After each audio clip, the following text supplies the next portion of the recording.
सुरुवात झालेली आहे आणि दणदणीत सुरुवात आपण ढोलताशे वाजवून सुद्धा केलेली आहे। पुढचे जवळपास 4 ते 5 तास हा रणसंग्राम महापालिकांचा रंगणार आहे आणि अर्थातच मतमोजणीचे प्रत्येक अपडेट क्षणाक्षणाला बदलते आकडे, कोणत्या पक्षाचं काय होतंय, कुठला उमेदवार पुढे जातोय, कोणती महानगरपालिका कुणाच्या हातात राहते, कुणाच्या हातातून निसटते, याचे अचूक, वेगवान, जलद, ब्रेकलेस अपडेट आपण एबीपी माझावरती बघणार आहोत। अश्विन बापट माझा सहकारी सुद्धा माझ्यासोबत आहे। अश्विन, नारदा, मतमोजणी आधीच भाजपला बिनविरोध जॅकपॉट, म्हणजे अनेक ठिकाणी बिनविरोध उमेदवार आलेत। आपण ती अपडेट देऊया। कल्याण डोंबिवलीत भाजपचे 14 नगरसेवक बिनविरोध, पनवेल, भिवंडी, जळगाव भाजपचे प्रत्येकी 6 जण, म्हणजे तिकडे 18, भाजपचा आकडा 18 वर जातोय। भाजपचे धुळ्यात 4, अहिल्यानगरात 3 उमेदवार बिनविरोध आले।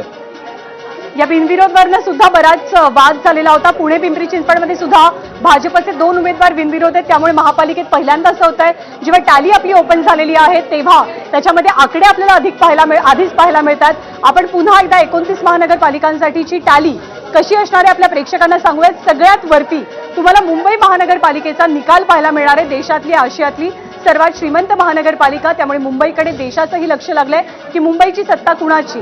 टीव्ही स्क्रीनच्या 2 बाजूंना पश्चिम महाराष्ट्र, उत्तर महाराष्ट्र, मराठवाडा आणि विदर्भ इथे ज्या ज्या विविध महानगरपालिका आहेत त्यांचे बदलते आकडे तुम्हाला दिसणार आहेत। तर तुमच्या टेलिव्हिजन स्क्रीनच्या तळाला मुंबई महानगर म्हणजे MMR रिजनमध्ये ज्या 8 महानगरपालिका आहेत त्या 8 महानगरपालिकांचे निकाल आपल्याला अचूक, वेगवान, जलद पद्धतीनं एबीपी माझावरती बघता येणार आहे। 227 जागा मुंबई महानगरपालिकेच्या गेल्या 25 वर्षांपासून इथे ठाकरेंची सत्ता आहे। यावेळेला ठाकरे बंधू सुद्धा एकत्र आलेत। मुंबई महानगरपालिकेत काय होतं अश्विन, देशाचं लक्ष लागलंय।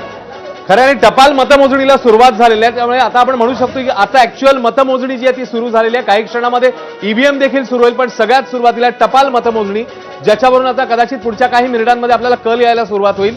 आणि मुंबईमध्ये अर्थातच जागा आहेत 227, ज्याच्यामध्ये अर्थातच प्रमुख लढत होती ती युती आणि त्यासोबतच ठाकरे समोरासमोर होते। त्यानंतर राष्ट्रवादी शरद पवार पक्ष त्यांच्यासोबत होता, काँग्रेस आणि मित्र पक्ष, राष्ट्रवादी, अजित पवार पक्ष, इतर अशी सगळी ही टॅली आहे। बघूया आता पुढच्या काही मिनिटांमध्ये कदाचित पहिला कल आपल्याला यायला लागेल। लगभग वाढलेली आहे नारदा मतमोजणी केंद्रावरची आणि आता प्रत्येक मिनिटागणिक उत्कंठ शिगेला पोहोचते। आणि यावेळेला एक मत महत्वाचं असणार आहे, कारण आपल्याला कल्पना आहे की नगरसेवकांसाठीची निवडणूक आहे, त्यामुळे विनिंग डिफरन्स जो असतो अश्विन तो अर्थातच कमी असतो। लोकसभेच्या तुलनेत, विधानसभेच्या तुलनेत खूप कमी फरकानं, मतांच्या फरकानं हे नगरसेवक किंवा उमेदवार विजयी होत असतात। आणि यावेळेला अत्यंत चुरशीच्या लढाया राज्यातल्या अनेक वॉर्डांमध्ये आपण पाहतोय, त्यामुळे एक मत महत्वाचं असेल। टपाल मतमोजणीला सुरुवात झाली आहे, बॅलेट मतमोजणी सुरू झालेली आहे, परंतु अशा काही महानगरपालिका आहेत ज्यामध्ये कल्याण डोंबिवलीचा उल्लेख विशेष तत्वानं करावा लागेल की कल्याण डोंबिवलीमध्ये सोयीस्करित्या शिवसेना भाजपची युती आपल्याला पाहायला मिळते। पण आत्ताच म्हणजे मतमोजणीच्या आधीच 20 नगरसेवक हे बिनविरोध विजयी झालेले आहेत। कल्याण डोंबिवलीची निवडणूक का महत्वाची, कारण तो श्रीकांत शिंदेंच्या लोकसभा मतदारसंघामध्ये येणारी ती महानगरपालिका आहे आणि भाजपचे प्रदेशाध्यक्ष रवींद्र चव्हाण यांचा तो बालेकिल्ला मानला जातो। तसंच पुणे सुद्धा महत्वाचं, अजित पवार विरुद्ध मुरलीधर मोहोळ असा थेट सामना आपल्याला पुण्यामध्ये रंगताना पाहायला मिळालेला। मुंबई तर अर्थातच महत्वाची, कारण मुंबईमध्ये ठाकरे बंधू विरुद्ध भाजप, मराठी अस्मिता विरुद्ध इतर मुद्दे असं सगळं सामना रंगल्याचं चित्र दिसलेलं होतं। खरं भिवंडी निजामपूरची आता आकडेवारी समोर आहे। भाजपच्या खात्यात ऑलरेडी 6 जागा आलेल्या आहेत। शिवसेना, राष्ट्रवादी आणि काँग्रेस इतर पक्षांची टॅली जी आहे ती अजून ओपन व्हायची आहे। पनवेलमध्ये जर विचार केला एकूण जागा 78, भाजपने आताच 6 ठिकाणी विजय मिळवलेला आहे। शिवसेना, राष्ट्रवादी काँग्रेस, राष्ट्रवादीचा शरद पवार पक्ष असेल, ठाकरे, मनसे, इतरांच्या खात्यात देखील 1 जागा तिकडे गेलेली दिसते। त्यामुळे बिनविरोध मतमोजणी आधीच ही आकडेवारी जी आहे ती ओपन होताना आपल्याला बघायला मिळते। ही पनवेलची आकडेवारी आहे, एकूण जागा 78, ज्याच्यामध्ये 6 जागा भाजपला।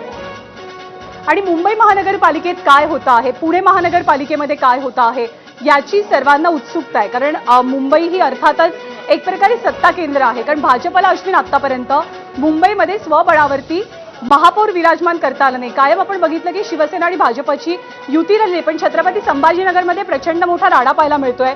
उमेदवाराच्या समर्थकांनी बॅरिकेड्स तोडल्याची घटना घडलेली आहे आणि संजय शिरसाट यांच्या कन्या हर्षदा शिरसाट या सुद्धा कमालीच्या आक्रमक झाल्याचं चित्र आपल्याला दिसलेलं होतं, कारण त्यांच्या उमेदवाराच्या प्रतिनिधींना मारहाण करण्यात आली असा त्यांचा आरोप आहे। जोवर पोलिसांवरती कारवाई होत नाही तोपर्यंत मतमोजणीला सुरुवात होऊ देणार नाही अशी भूमिका छत्रपती संभाजीनगरमध्ये शिवसेनेच्या कार्यकर्त्यांनी घेतल्याचं चित्र पाहायला मिळालं।